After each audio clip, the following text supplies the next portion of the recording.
அப்பா வந்து என்ன கார்டு கடத்திட்டு போயிட்டாங்க. அப்புறம் கொண்டதுக்கு அப்புறம் தான் என்ன விட்டாங்க. என் வீட்டுல எப்ப வந்துச்சோ அப்பதான் விட்டாங்க. அது எதுக்காகன்னு கேளு. நீங்க தான் அப்பா கிட்ட தான் நீங்க இது நான் மறந்துட்டேன்டா. நான் ஏப்ரல் மாசம் அப்பாவோட ஷூட்டிங் பண்ணிட்டு இருக்கேன். அப்போ வந்து சொல்ல ஞாபகம் இருக்கா, நான் தான் கார்ல ஒன்று கூட்டிட்டு போனேன். அவரே ஞாபகப்படுத்துறாரு. ஆக்சுவலி என்னன்னா,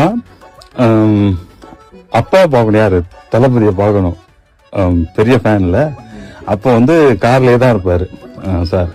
அப்ப பார்க்க முடியாது அண்ணாவை. அப்போ பையன் ஸ்கூல்ல இருந்து ஒன்ன மாதிரி இருக்கும்போது வருவாப்புல. வரப்போ இவரை தூக்கி போய் செக்யூரிட்டி தான் போய் உட்கார வைப்பாரு. ஸோ செக்யூரிட்டி உட்கார வச்சா அந்த கேப்ல பாத்துரலாம், டிண்ட் ஒட்டி இருக்கும், பார்க்க முடியாது. ஸோ அப்ப என்ன பண்ண, செக்யூரிட்டியை தள்ளிட்டு நான் தம்பியை தூக்கி தோல்ல போட்டுட்டு ஓடுவேன். அப்ப அவர் அப்படியே பிடிச்சி விடுங்க விடுங்கன்னு கத்துவாரு, பேக் எல்லாம் பிடிச்சி எறிவாரு.